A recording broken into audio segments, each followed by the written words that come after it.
Kapag gwapo kasi siya, syempre, nasa isip na niya yun, na kapag sasagutin na yung taong yan, posible na yung magiging anak niya o mga anak niya ay gwapo rin, mataas rin, matangkad, ganun.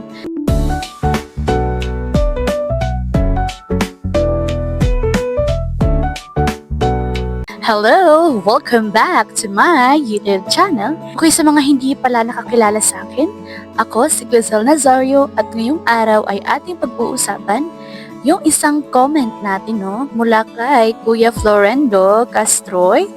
Sabi niya or tanong niya, okay lang ba matapik ninyo kung bakit kapag gwapo madaling magustuhan ng babae kahit walang effort at puro pa-cute lang? Di gaya ng pangit kahit buhis buhay na, ang ginagawa ay deadma lang sa babae. Okay, hello sa'yo kuya. Shout out sa'yo Kuya Florendo. At ngayong araw ay sasagutin natin tong kanyang katanungan. Narito na ang aking kasagutan tungkol sa tanong ni kuya. Okay, according to psychologist, unang impression. Ano bang ibig sabihin ng unang impression? Ito kasi yung unang nakikita natin kahit naman sino, siguro kahit babae or lalaki, kapag yung isang tao ay gwapo, nakaka-attract siya. Parang nakafocus ka. Kaya parang tinitingnan mo siya na, ang gwapo mo parang, nakatuon yung pansin mo sa kanya kasi gwapo siya. Gwapo yung mukha niya. So, yun yung first impression natin sa tao. Halimbawa, may dalawang strangers dito. Itong taong to ay gwapo talaga siya. Mataas yung ilong niya, tsaka mataas siya, matangkad, macho, maputi, ganon. Gwapo siya. Ito naman ay hindi masyadong gwapo. Okay, sasabihin na lang natin na hindi siya masyadong kataasan, hindi rin masyadong mataas yung ilong niya. Ito, parang kahit saan siya maglalakad, papansin talaga siya kasi gwapo siya. So, yun yung first impression natin. So, kapag itong dalawang to nanligaw sa isang babae naman dito, so, syempre, itong gwapong lalaking to, siya talaga yung may advantage or posibleng siya yung sasagutin kung based lang sa appearance nila. Kung based lang sa appearance nila, ito talaga yung mapapasagot dito kasi gwapo siya gwapo yung mukha niya. So, based lang tayo sa appearance guys hindi sa panloob, okay? Yung topic natin is all about the appearance, okay? Yung appearance lang. Okay, yun yung unang impresyon. Pangalawa naman ay cultural na impluensya. So, halimbawa, sa pelikula o sa mga palabas, di ba? Kadalasan sa mga actors or actress o yung mga main characters ay magaganda. Gwapo. Bakit kaya ganun? Kasi yung pinapakita nila kung ano ba yung ideal. So doon, nakaka-influence din yun.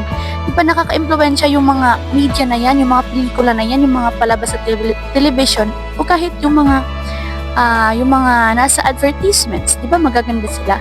Kasi nakaka-attract sila ng attention niya.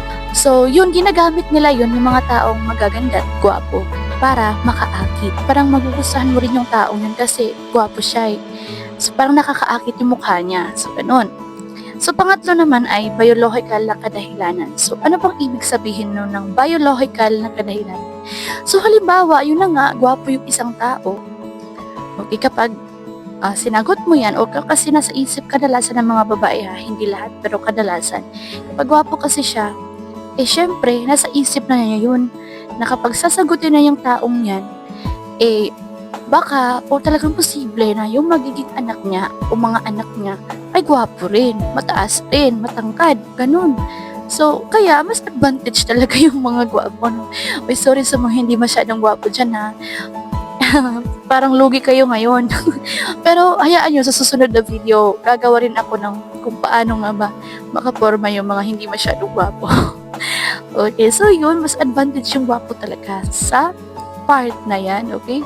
Kasi, yung genes kasi, makukuha nila. So, kaya sinasagot. Mas advantage sila kasi doon sa mga hindi masyadong gwapo. So, next naman ay pagkakaroon ng tiwala.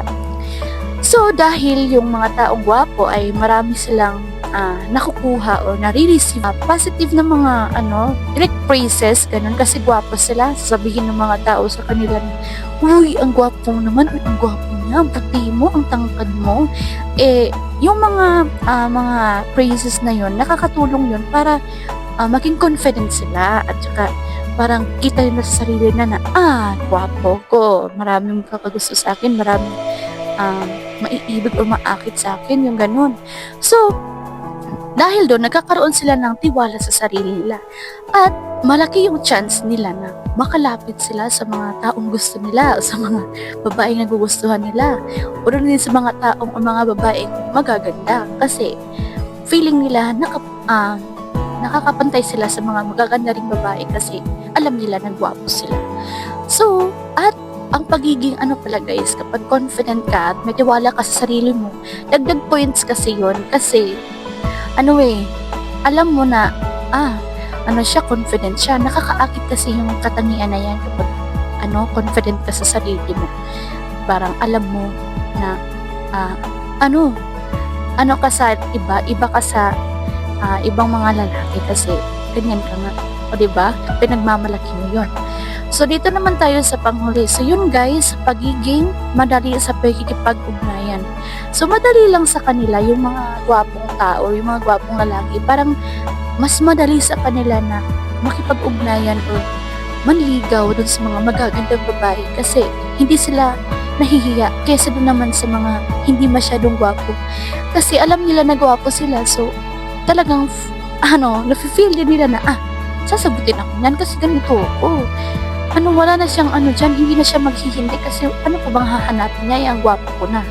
Wow! Grabe kayong mga gwapo ha. Hoy, hindi naman doon nasusukat kung kagwapuhan talaga dito sa physical na makikita natin. Mas malaki talaga yung chance na sasagutin kayo kasi confident kayo sa sarili nyo na gwapo kayo at parang proud kayo na meron kayong ganun or gwapo kayo, ay talagang madali sa inyo na lumapit sa kanila. Madali sa inyo na manligaw doon sa mga babae at malaki talaga yung chance nyo na sagutin nila kayo kasi nga gwapo kayo, advantage na yun.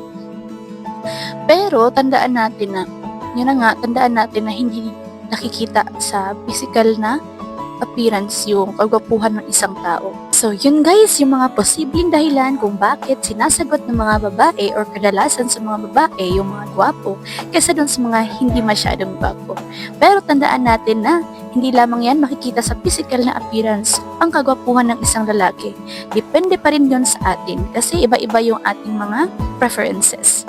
At ako personally, hindi ako tumitingin sa physical na katayuan or anyo ng tao. Mas mahalaga pa rin sa akin yung kalooban niya. First, yan yun talaga yung una kong tinitingnan yung kalooban ng isang tao or ng lalaki. Pangalawa na yung appearance niya. Okay, at sana naman ay nasagot ko yung tanong mo, Kuya Florendo. Kung may mga katanungan pa kayo, mag-comment lang din kayo dyan sa comment section para mabasa ko at magawan ko rin ng content sa susunod na video. Okay guys, sana ay nakatulong tong video na to. Mag-ingat kayo palagi at kita-kita tayo sa susunod kong video. Bye-bye! God bless sa ating lahat.